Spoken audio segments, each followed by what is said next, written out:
Hello, I'm Neil Quigley and welcome to the latest episode of my Blogcast. Hope you're good. A few weeks ago now, I went and saw Live Aid the musical. I wasn't too sure whether I would like it or not, if I'm perfectly honest, but a good friend of mine had been and he said he really enjoyed it. We managed to get some reasonably priced seats for the stalls for a Friday night performance, which I was very pleased about. That meant we had just enough time to grab a quick pizza in Pizza Express and get ourselves there to grab a drink before the show started. Obviously, I was alive and remember Live Aid very well. I watched lots of it on the TV that day and it just did seem like an amazing day. And since the event, you might well have seen some of the amazing footage, in particular Freddie Mercury and Queen's performance, Status Quo kicking things off with Rockin' All Over the World,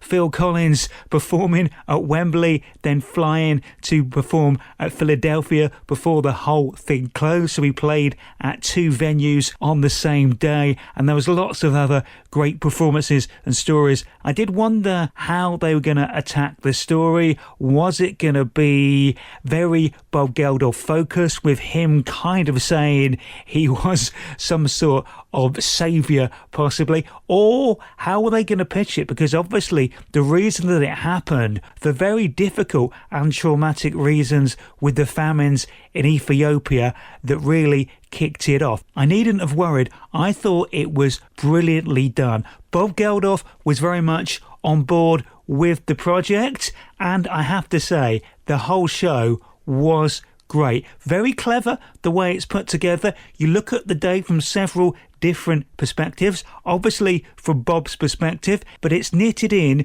with some of the technical people who were charged with putting on the event, and from the promoter who he worked with, Harvey Goldsmith, to put the actual day together. There is also a look at some of the people who work behind the scenes to make it all happen, and then it focuses on audience members and people who were there, all played by different characters in the show. The cast are great.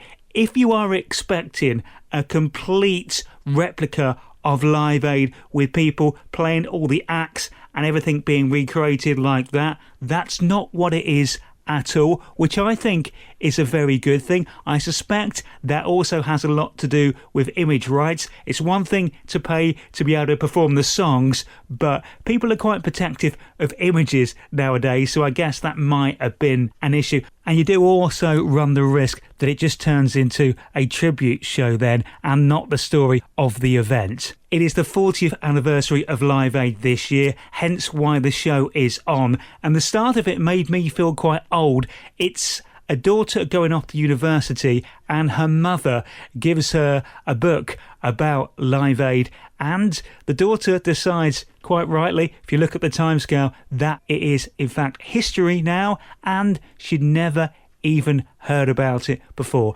Cue everyone getting together to explain how it happened. Obviously it starts off with the Christmas single Do They Know It's Christmas, which was the first thing that Bob Geldof did to try and raise some money. It all came from him just watching the 6 o'clock news with his wife Paula Yates, and then reporting from Ethiopia and just showing how bad things were out there. Paula actually did something first. She just put an envelope on the fridge in their house and basically said, anyone who visits, please donate £10 to Africa. And they were just going to do that. But Bob got thinking, it was kind of troubling him. What can I do? I'm a musician. I know, let's release a charity single. Quite early on, he got Major on board, the lead singer of Ultravox at that time, and somehow ridiculously quickly they wrote a song and got some of the biggest stars from the music world together in a studio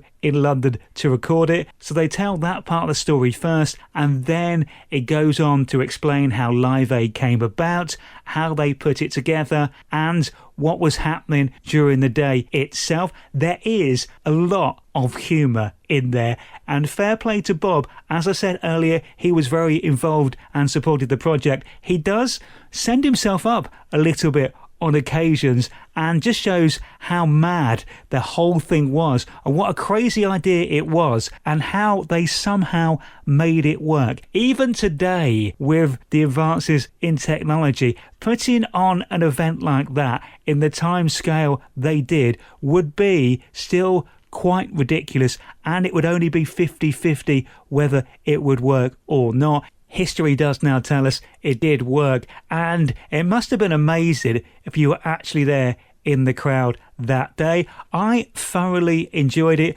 Obviously, all the songs were good because they were all songs that were performed at Live Aid, and it was actually quite uplifting. I was in a really good mood when I left after the show, about humanity, people coming together, and just how a small idea with the right support and the right energy and drive can actually make a big difference. If you remember the event, I would go and see it. If you like 80s music, it's worth a look. Or if you have no idea what Live Aid was and you'd like to find out, you should honestly go and see this show as well. I have been going out with my girlfriend Linda now for nearly 6 years. Our parents had met up only once up to a few weeks ago. It all went well. The first time my parents and my sister went over to Linda's for afternoon tea, which she made, and her mum and her auntie were there. This time, to make things fairer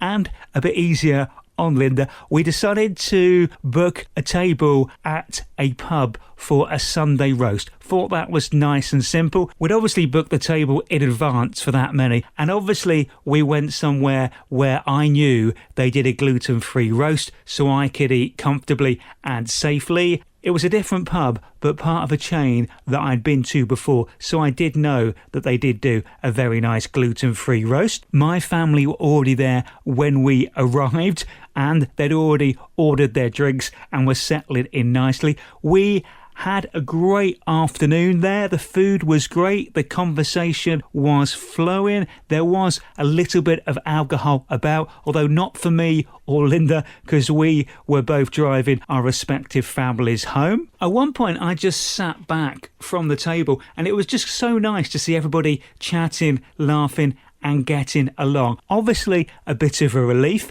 You don't want any awkward silences or everyone just sitting there staring at each other during the food. The table was booked for about 2 hours, and they actually had to ask us to leave at the end of our booking because we were just sat there quite comfortably chatting away. It was a success, so much so that we will probably do something similar again in the new year. For Christmas last year, my girlfriend's auntie bought her a vineyard tour and wine tasting at the Chiltern Valley Vineyard just outside Henley-on-Thames in Hambledon. It was for 2 people, and happily for me, she did decide to invite me along. We took quite a while getting around to booking it, and it's obviously a very, very popular tour because we only managed in the end to get a space on it one Friday in November, which obviously in many ways is not the ideal time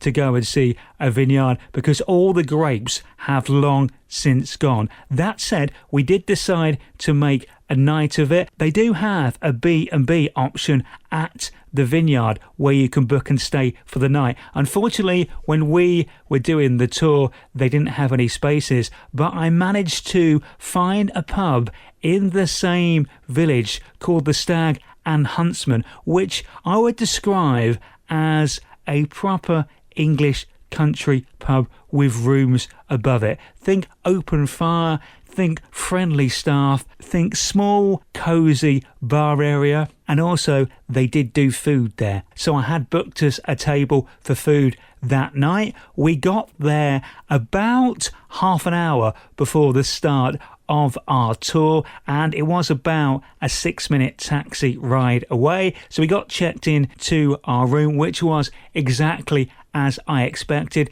Nice and big, but very old school country pub style. Being unusually organised, I had a taxi booked and waiting for us, so we arrived at our destination about 10 minutes before our tour was due to start. We checked ourselves in and had a quick look round the shop they had there, which had lots of very interesting things. Then the tour began with a video. There was about 12 of us on the tour, so we sat down to watch the video together, and then we were taken out for an hour's tour of the vineyard. So obviously initially we went out and had a look at the vines, and our guide explained the history of the place, how it become a vineyard, when initially it was just a country home for a London lawyer, but he had lots of ground and wanted to do something with it. It could have been anything that he ended up using the ground to grow,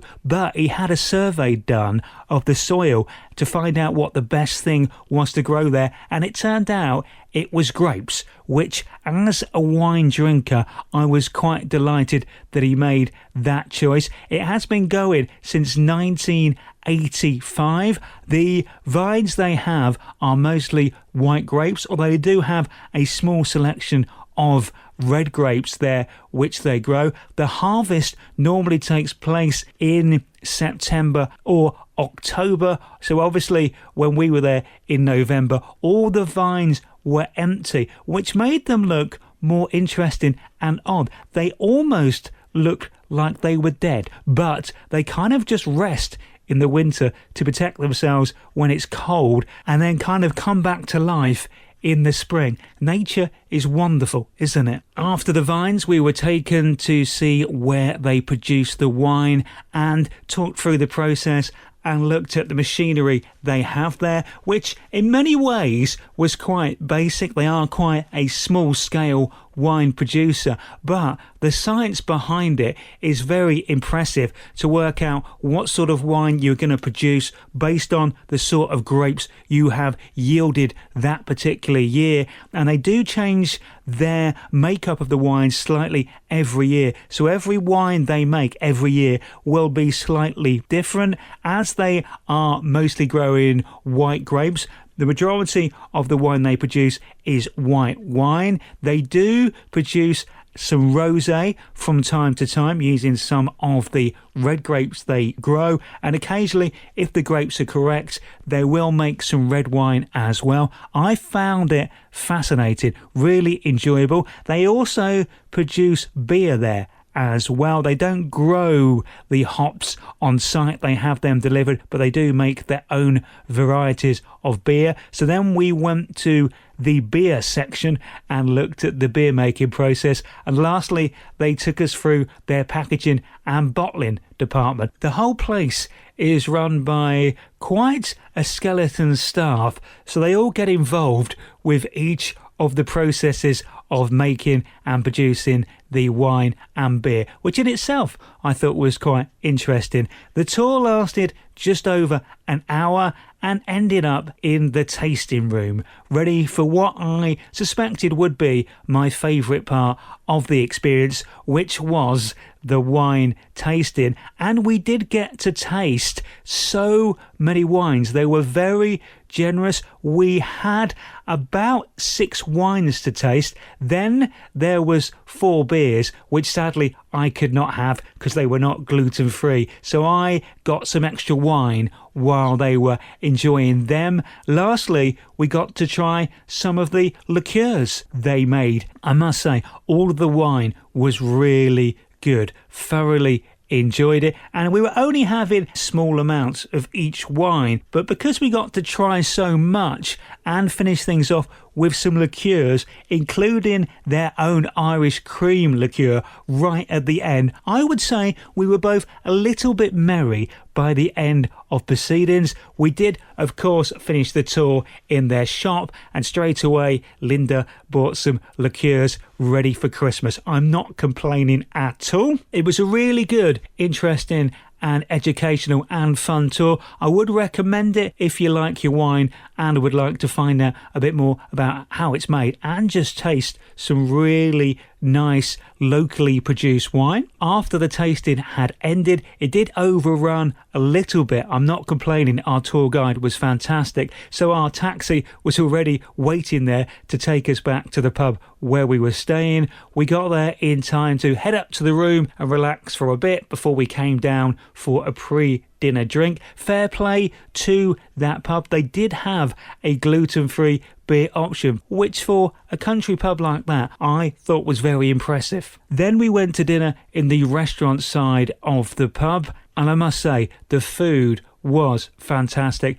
It's not often I get to have gluten-free fish and chips, so when I saw that on the menu, I knew exactly what I was going to have. They also had a prawn cocktail starter I could have, which was great, and there was a gluten-free dessert option as well, so I was very happy. And there was a suggested Prosecco of the season, so we thought we'd better have that as an aperitif before we started the meal. That was very enjoyable. The food, as I said, was great. To round off the evening, we just had a final drink or two in the bar before heading up to bed. There's something very nice about just having a few drinks in a pub of an evening and then to be able to just go straight upstairs and go to bed. I would definitely stay at the Stag and Huntsman again as well. That was a really nice place to stay, and it just made the whole wine tasting and tour experience at the vineyard a little bit better. Do you have any annual events that you enjoy with your friends or family? My mates and I started this tradition about 10 years ago now, and it started off initially with just me and one of my mates going to Ascot races in November. We had a great time, and while we were there on that day, we were talking and we said, well, why don't we just invite everybody, all of our mates, to come and make it, as I have now named it, our Jolly Boys outing for the year. And that's just what we do. Sadly, obviously, with life being as it is, not everybody can make it every year, but we try and get as many of us together as we can. The event took place for this year last week, and it was as good as ever. It's jumps racing, which they've only recently introduced back at Ascot over the last few years. It is, if you want to go to the normal section, a free race day on the Friday when we go. Well, I say free, you pay £1 administration fee, which goes to charity anyway, so that's obviously worth doing and does mean there are lots of people there. We pay a little bit extra because for £25 you can go into the King Edward enclosure, which has views right over the finish line and is basically the royal enclosure during Royal Ascot. It has its own bars and area, and we always enjoy that little bit extra luxury, which for £25 you can't really go wrong. The racing this year was slightly disappointing in that the first 4 races only had very small fields. I like a big field because I am the type of guy who likes betting on maybe one of the outsiders, not necessarily a favourite, but the quality of the racing could not be faulted. Lots of top trainers and top jockeys were there to race and all going for it, all trying to win. So that was great. No complaints there.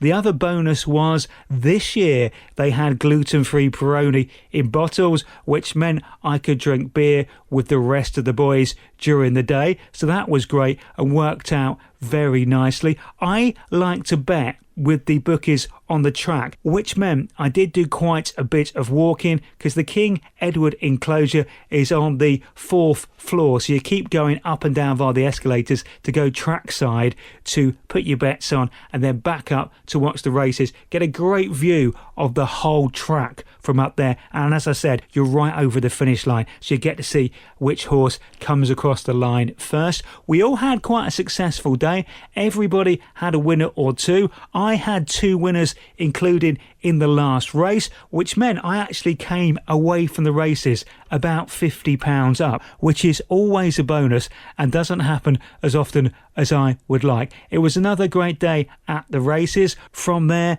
as is part of the tradition, we went to a pub in Ascot that we always go to and had a few drinks in there, and because we are more organised nowadays, we then went and got some food. It was back to yet another Pizza Express to have a gluten-free pizza, and this time I did have the dessert, which was great. It is quite a long day out, meet up about 11 a.m, and I got picked up from the restaurant by my girlfriend, which was very nice of her, very much appreciated, about 9 o'clock. So it's a long day, but you still get home at a reasonable time. We are already looking forward to next year's event. That's going to be another big day. Hopefully one of our mates who couldn't make it this year will be able to come again with us next year. But it's an annual event. It will be happening, and it's something I look forward to. That's almost it for this time. Just a reminder that you could hear my radio show Saturday afternoons